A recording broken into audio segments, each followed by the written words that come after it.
غزہ امن منصوبے پر عمل درآمد شروع ہو گیا ہے۔ غزہ میں جنگ بندی ہو گئی۔ اسرائیلی یرغمالیوں اور فلسطینی قیدیوں کی رہائی کا عمل شروع ہو چکا ہے۔ اسرائیلی یرغمالیوں کو لینے کے لیے اسرائیلی فضائیہ کا ہیلی کاپٹر خان یونس پہنچ گیا ہے۔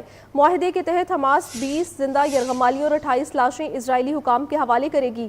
حماس نے ان 20 یرغمالیوں کے نام جاری کر دیے ہیں جنہیں رہا کیا جا رہا ہے۔ اسرائیلی یرغمالیوں کی رہائی کے بعد فلسطینی قیدیوں کی رہائی کا عمل شروع ہوگا۔ اس موقع پر خان یونس میں لوگ بڑی تعداد میں موجود ہیں۔ حماس رہنما کا کہنا تھا کہ اسرائیل فلسطینی قیدیوں کی فہرستوں میں تبدیلیاں کر رہا ہے۔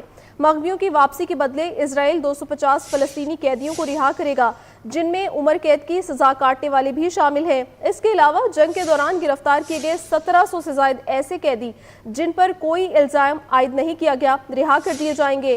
ان میں تقریباً 2 درجن بچے بھی شامل ہیں۔ اہل غزہ کے لیے تاریخی دن ہے۔ شرم الشیخ میں آج غزہ امن معاہدے کی دستاویزات پر دستخط کیے جائیں گے۔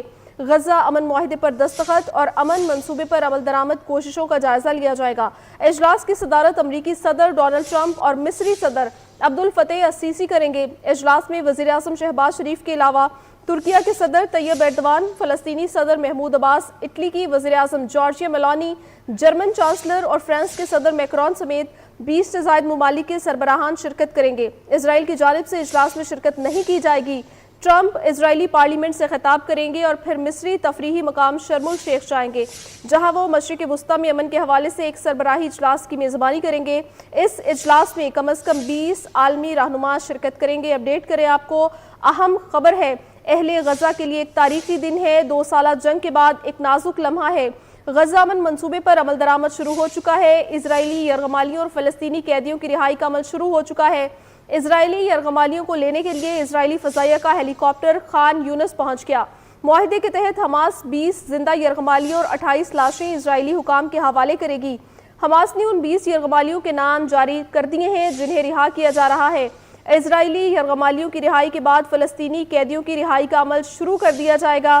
اس موقع پر خان یونس میں لوگ بڑی تعداد میں موجود ہیں۔ حماس رہنما کا کہنا تھا کہ اسرائیل فلسطینی قیدیوں کی فہرستوں میں تبدیلیاں کر رہا ہے۔ مغویوں کی واپسی کے بدلے میں اسرائیل 250 فلسطینی قیدیوں کو رہا کرے گا، جن میں عمر قید کی سزا کاٹنے والے بھی شامل ہیں۔ اس کے علاوہ جنگ کے دوران گرفتار کیے گئے 1700 سے زائد ایسے قیدی جن پر کوئی الزام عائد نہیں ہے رہا کر دیے جائیں گے۔ ان میں تقریباً 2 درجن بچے بھی شامل ہیں۔ اہل غزہ کے لیے یہ ایک تاریخی دن ہوگا۔ شرم الشیخ میں آج غزہ امن معاہدے کی دستاویزات پر دستخط کیے جائیں گے۔ غزہ امن معاہدے پر دستخط اور امن منصوبے پر عمل درآمد کی کوششوں کا جائزہ بھی لیا جا رہا ہے۔ اجلاس کی صدارت امریکی صدر ڈونلڈ ٹرمپ اور مصری صدر عبدالفتح السیسی کریں گے۔ اجلاس میں وزیر اعظم شہباز شریف کے علاوہ ترکیہ کے صدر طیب ایردوان، فلسطینی صدر محمود عباس، اٹلی کی وزیر اعظم جارجیا میلانی، جرمن چانسلر اور فرانس کے صدر میکرون سمیت 20 سے زائد ممالک کے سربراہان شرکت کریں گے۔